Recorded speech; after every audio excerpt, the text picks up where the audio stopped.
Hey everyone, welcome to this Monday's edition of High Value Publishing. My name is Eric Schoenfeld. I'm with Nearview Media, and I am very excited today to be joined by a good friend of mine, David Walsh with Web Publisher Pro. Say hi, David. Hey, how's it going? Thanks for having me, Eric. Yeah, my pleasure.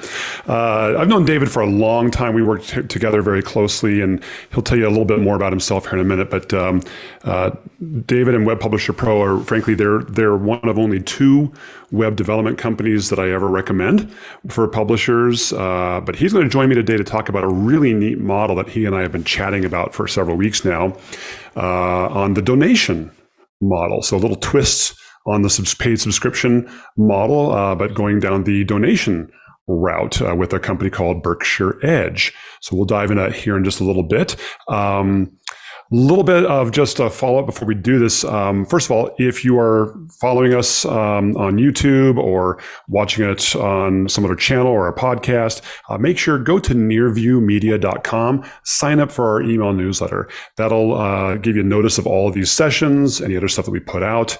Follow us on your favorite social media channel, Facebook, Twitter, LinkedIn, YouTube. These are also available as podcasts on Apple, Google, Spotify, whatever your favorite platform is. Be sure to follow us out there. And again, you can access all of this on our website, nearviewmedia.com.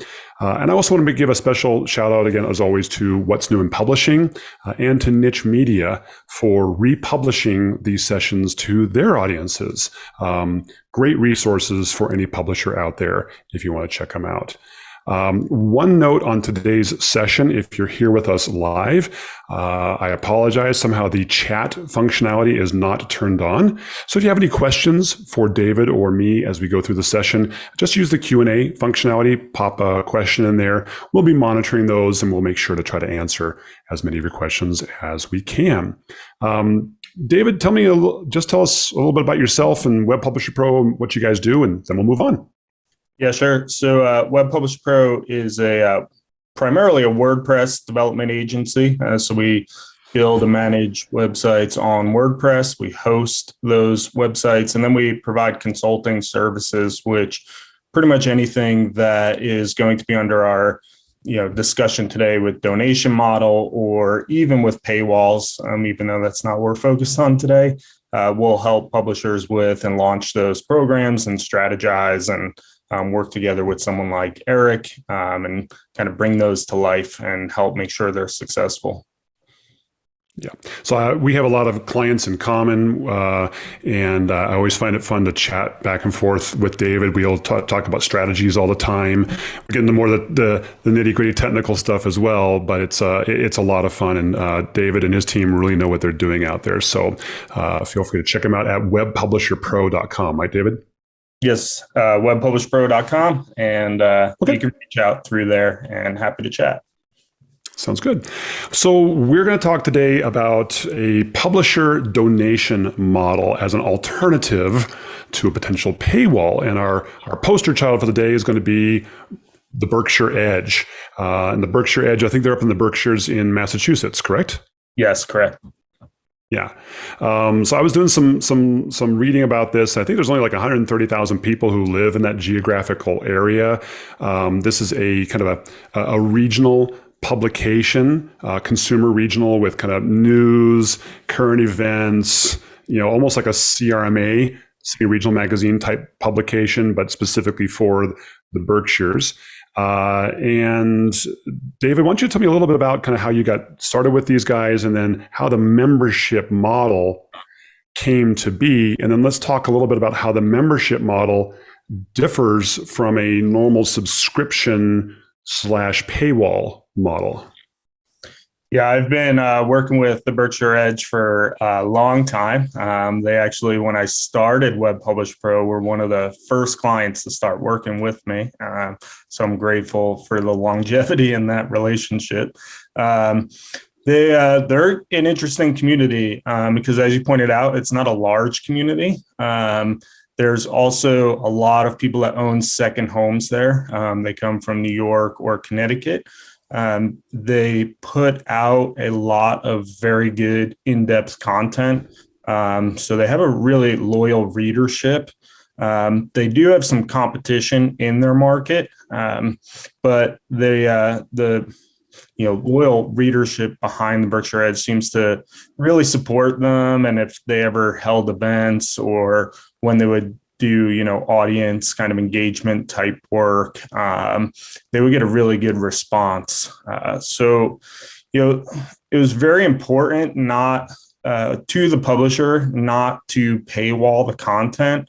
A little bit of that was maybe some of the competition that they had was all open. So they didn't want to be the only paywalled site in the market. But with declines in advertising revenue, especially once the COVID economy happened and during the early days of pandemic, and a lot of publishers saw advertisers starting to pull funds from there, we looked into how could we, ask for contributions without doing a paywall. And that's basically where this reader revenue kind of donation model came to play. I've had publishers that have done short-term donation models. So maybe it'll almost operate like a GoFundMe, where for like 4 or 5 weeks, they'll kind of launch, set like a $20,000 goal. But we wanted something that had more longevity to it, with like a subscriber base, something that was monthly recurring revenue that the publisher could kind of count on. It was more reliable than advertising dollars. And frankly, had very, very low overhead because you don't have to worry about sales commissions and going out and meeting with advertisers. So how long ago did they decide to launch the membership model on their site, the donation membership model? So we launched, it might have been the end of 2019, like around December. Okay. We were kind of going into that holiday time. And it's important to note that the Berkshire Edge is a for-profit business. So, we saw other publishers going out and asking for donations. That's also when you have in the hyperlocal publishing world, Newsmatch is very popular for nonprofit publishers. So, we said, hey, we should probably launch this and just see how it goes as a for-profit. I believe that first month we got about 300 members or so. So it was really exciting to have all those come in very quickly. And then frankly, we just kind of let it, get pushed to a back burner, and we didn't touch it for a little while. And, that's something I would have done differently, is I would have kept going early on. And then it was... especially probably in that height of the pandemic, when there were a lot of people who were supporting media like this and putting a lot of money into subscriptions. Yeah, exactly. And then that's kind of when we picked up, like later in 2020, when, advertisers started pulling their advertisements and resetting their budgets. And, some publishers like Berkshire Edge saw 60, 70, 80% loss of revenue in, let's call it overnight, but in a very short period of time.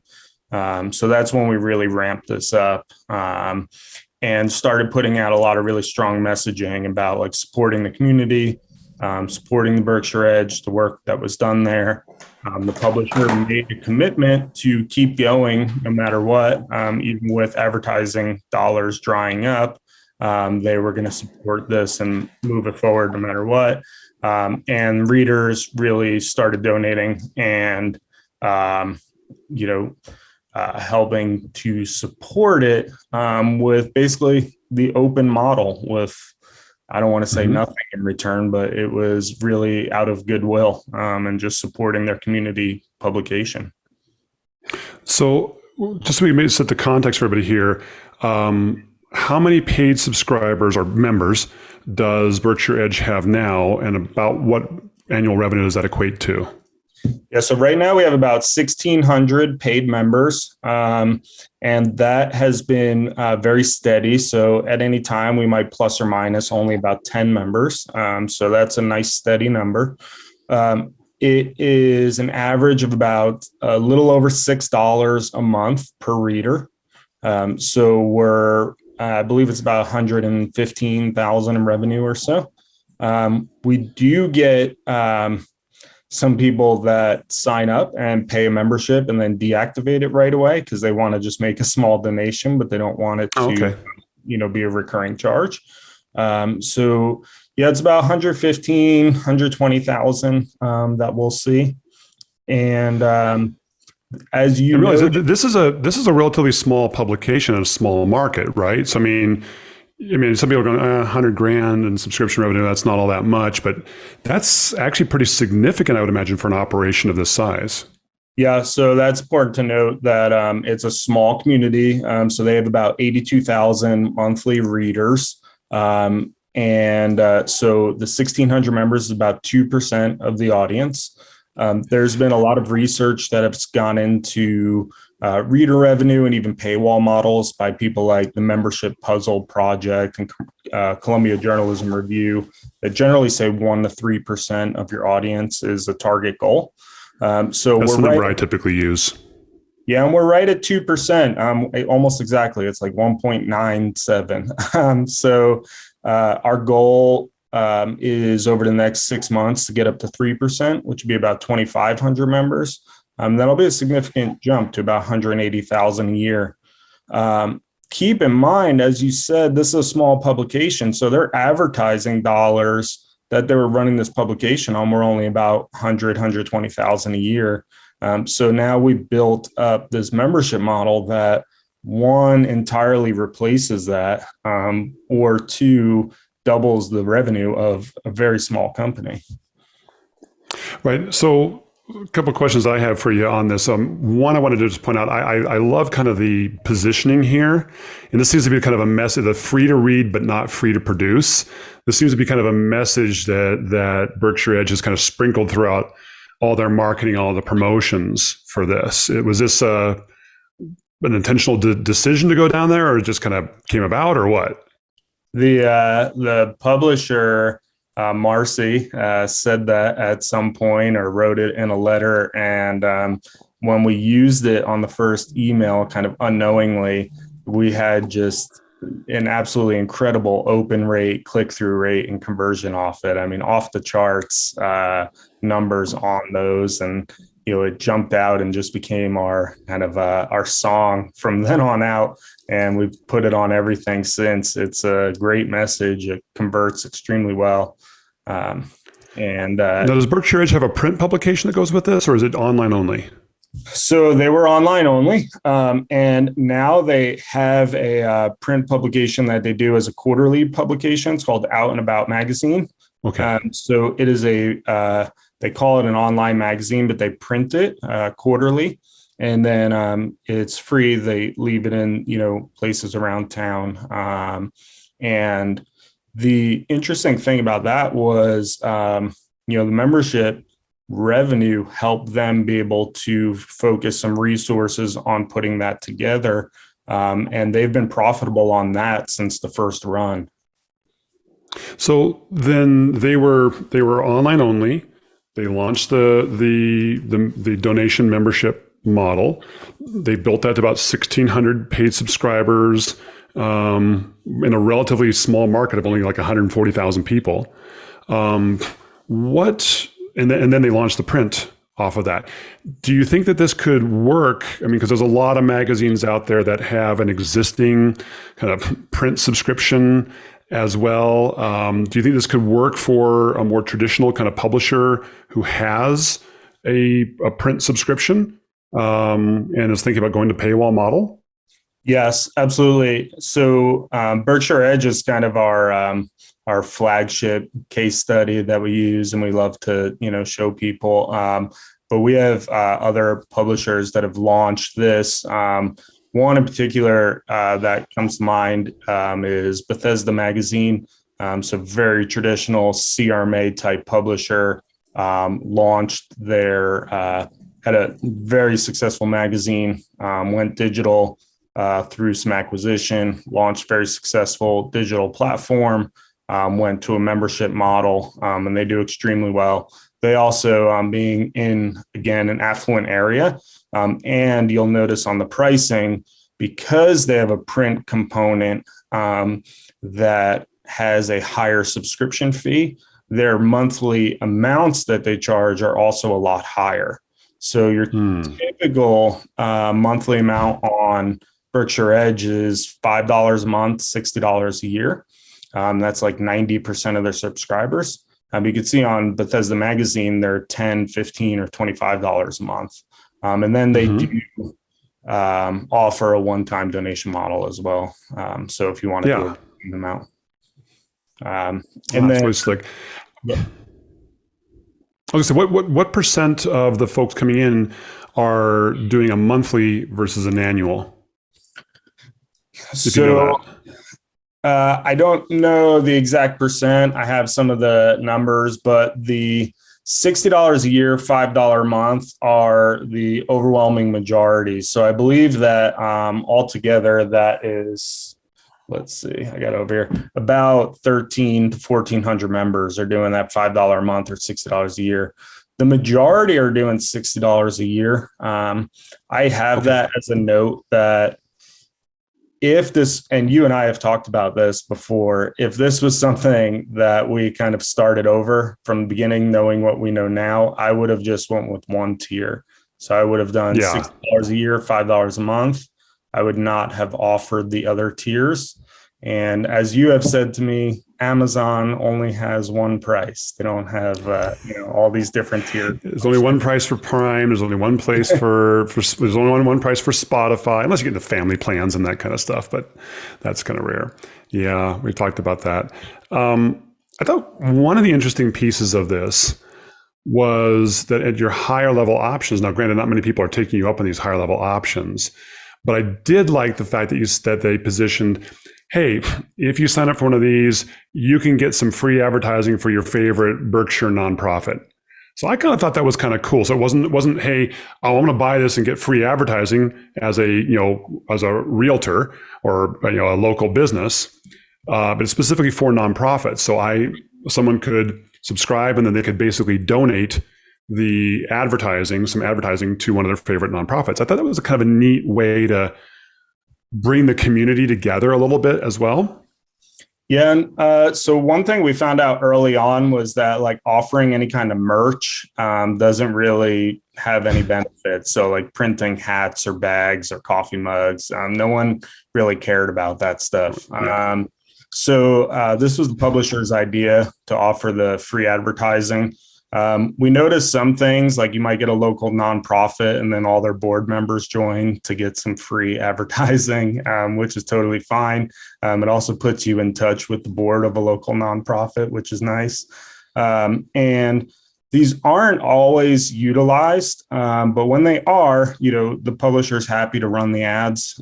We do them. Sometimes we'll let them run a little bit longer than 10 days. And then typically the nonprofit already has some ads that they could supply, or we'll put them together at a pretty low cost. So it is. David, really Jane asked a great question here. So what's the difference between the leader and the advisor? Is it just price? Because it seems like the benefits are about the same. Yeah, the benefits are about the same. And the advisor is supposed to be 15 days of advertising and the leader is 10 days of advertising. So that was the only difference that was ever done. I think that admittedly under advisor, it's saying 10 days is a typo. And after this call, I'll update it to 15. Okay. Hey, have you ever thought about, because I'm not sure that Berkshire Edge does this.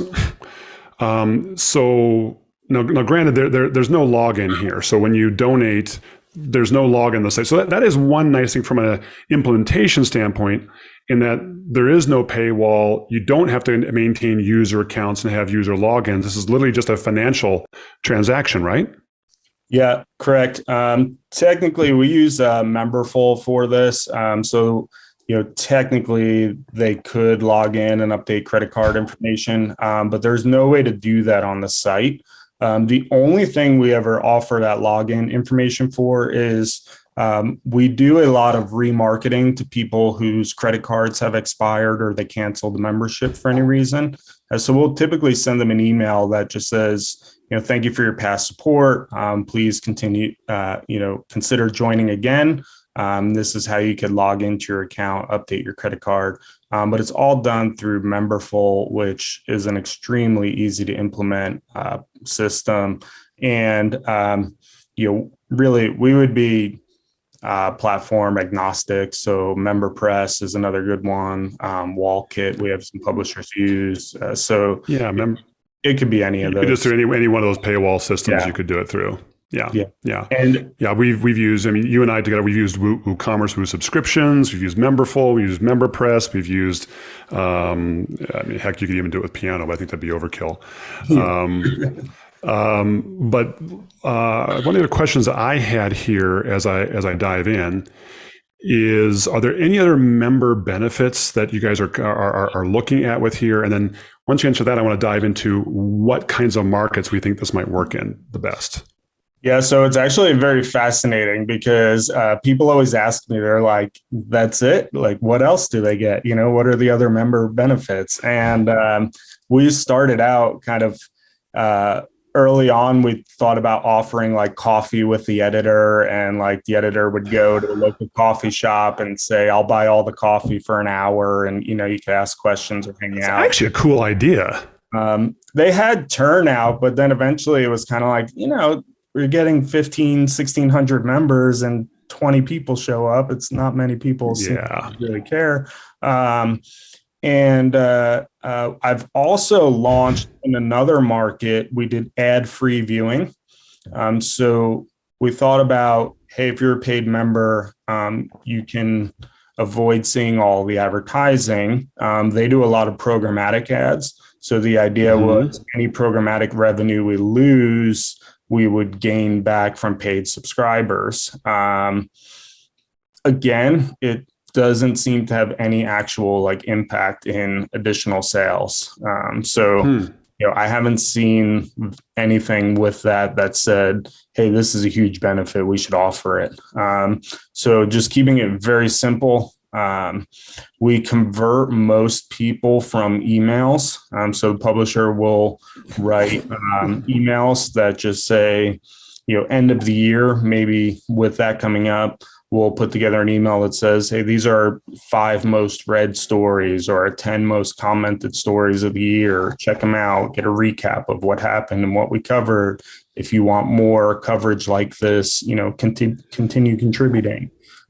So it's all basically email conversions. That was going to be my main thing is where are your primary sources. So it sounds like it's coming from email. So still the traditional publication conversion funnel of website visitor to email subscriber to paid subscriber, controlled subscriber, paid donator, right? That still holds true with this.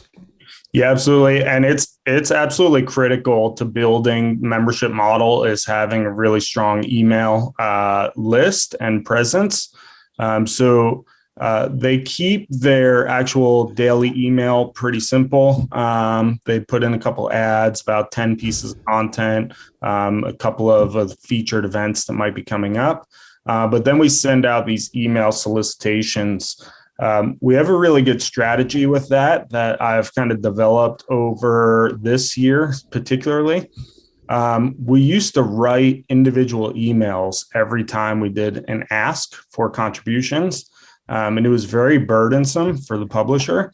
And then also, even for me, having to go in and format those every time and send them. So what we realized was it didn't really matter what we wrote in the email. It was really about the subject line that converted people. So what we'll typically do is put together a short email, maybe 2 paragraphs, which in an email is maybe 5 or 6 sentences, really short. We'll have a call to action, but then we'll write 4 or 5 different subject lines. So we'll actually recycle the same letter, but send it with 4 or 5 different subject lines. And these get very good open rates. We get 50 to 60% open rates. And then we get pretty much an average click-through rate, but they convert really well. And it's a lot easier. Typically, we'll write 4 letters with 4 or 5 subject lines, and then we'll schedule those out for about 10 to 12 weeks at a time. So for the publisher, Gotcha. it's, hey, can you write me 4 letters every 12 weeks? That's a So lot less. is Berkshire Edge continually then sending out notices to people who are not paid subscribers or paid donators, asking them to become? Is that like an every month kind of thing that we do once a month, or is it a couple times a year? There's a big push.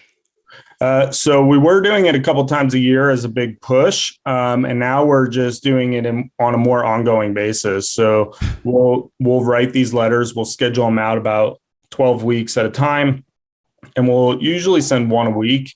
It's all targeted through Memberful. So Memberful integrates with MailChimp, and then you target to your entire email list anyone that does not have an active membership. So it'll recognize your email as not being associated with membership, and then you'll get the solicitation. But this way, if you do subscribe, you won't continue to receive solicitations. And then once or twice a month, we'll send out an expired member notice. So we'll ask those expired members to, come back. Yeah, nice. So let's talk about the markets. So this is a very unique market. One, it's a smaller market, but as we talked about, it could work in larger markets too. It is a really consumer-oriented market, not B2B, and in a very kind of wealthy, more higher net worth kind of geography. So is that what makes this work? Is it because that unique combination of environmental factors, or is this something that could work in other publications? Could this work in like a consumer enthusiast publicate model? Could it work in a news model? Could it work in a B2B model? Yeah, absolutely. So with Berkshire Edge and then some of the other ones that we've worked with, they typically have been in like these higher income profile type markets, higher net worth individuals, like more disposable income. And even though it's, $60 a year, it's still, asking basically for an ongoing donation. So we've found that it works really well in these markets. We have one publisher that is in Shawnee Mission Post.com, and they have a sister publication, Blue Valley Post. That's also a more affluent Midwest area. They're at 6,400 paid members, $650 a month. So that's 500,000 a year from that. They have more of a paywall model as opposed to straight donation, though these guys are doing more of a pure paywall model versus the donation model of Berkshire Edge.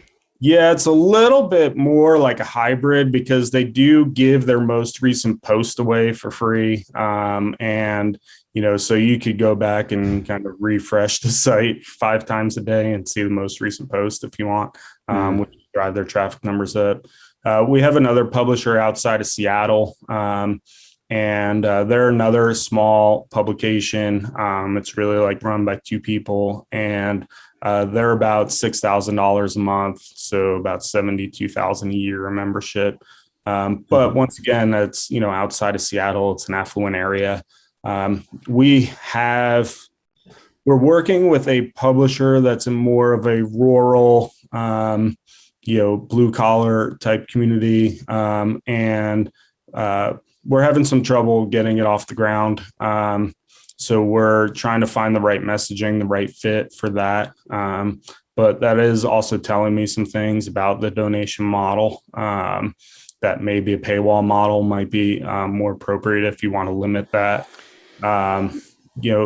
Especially when you're getting, that particular publisher is getting almost 2 million visitors a month, and is really struggling to convert even 500 members. So as far as sports enthusiasts, niche publications, city regionals, B2B, I believe they could all work. I've seen evidence that they could all work, but it certainly depends on your market. You and I were looking at one that was all about lacrosse, but it's you're a sports enthusiast, you're hyper focused. I think you get really high conversion rate on that. I know. Yeah, this is where, and I don't know if you and I have yet found the exact criteria to go Right. which way or not, but donation model versus paywall model. Now, call this the cynic in me. I'm more of the belief that why would people pay for something they can get for free? And I think I see a lot of evidence of that. So I think paywalls probably work in most circumstances. The one we were talking about, the lacrosse one, right? Their paywall and almost everything's behind the paywall. Almost 100% of their content is behind the paywall. It's very unique, very niche content you can't find anywhere else. And they have a 10% paid conversion rate, web visitors to paid subscribers. That's really unusual. So I'm really kind of diving into, Berkshire Edge. It seems like, hey, it's a good community publication. It is in a relatively high net worth environment. It's very regionally focused. I think at the end of the day, David, though, I don't care whether we go donation model or paywall model, people have to feel value out of this. And I think the content has to be there. It's got to be good content, unique content that you can't get anywhere else. Yeah, absolutely. And that's one area where Berkshire Edge has really done well is they write very high quality, long form content, and they are extremely consistent. Even if, they're going to be away on vacation or something, they schedule out their posts and they're just extremely consistent, high quality. And, that is very important because people will pay for quality and they want to support that. The lacrosse site, that's interesting because, we were talking about 1% to 3% of your monthly users being kind of a good benchmark for paid subscribers. But then there's a lot of research too that it gets as high as 10% when you're talking like known subscribers. So people that maybe are already registered to a forum, or you already have them as a paid circulation subscriber, or someone that's registered with their email for something or an event. So it doesn't surprise me to see certain situations where publishers are able to convert 10% of people. You and I that's definitely the exception to the rule, man, that I've ever seen. Usually your number of 1% to 3%, that's usually about where it is, especially because if your publisher has to, there's always this balance between advertising revenue and traffic versus paid subscribers. Sometimes we want to have it both ways. I want all the traffic I can get so I can sell advertising, but I also want paid subscribers. And the two are with a paywall, at least, they're antithetical. In other words, the more you lock down, the better your chance of getting paid subscribers, but the lower your ad inventory is going to be. That's why I found the Berkshire Edge model with the donation to be fascinating, in that it doesn't take at all away from their advertising revenue, but still builds up reader revenue and a significant dollar amount. Again, I think, though, that the situations where this could work are not going to be as ubiquitous as it would be with a paywall, in my thoughts. I don't know. What do you think? Yeah, no, I agree. And it would be interesting to gather more data in those various verticals in publishing, because with your hyperlocal news sources, they have this community service aspect to them, which is very unique in the various media verticals. Maybe I should start a donation model with Nearview Media. We'll see. Hey, David, we're kind of out of time here, but I want to say thank you very much for your time. Thanks for bringing this model to my attention, and been always fun chatting with you about it. Again, go check out David's site, webpublisherpro.com. Sign up for these sessions at nearviewmedia.com. David, any last thoughts before we sign off for the day? No, I appreciate you having me, and we have a couple of these projects that we're going to be working on together. So it'll be interesting to see how those pan out in these additional verticals, and do some follow-up data maybe a year from now, see where we're at. Yeah, it'll be a lot of fun. All right, gang, thank you so much for hanging out with us, and we hope you guys have a wonderful rest of the week. Cheers.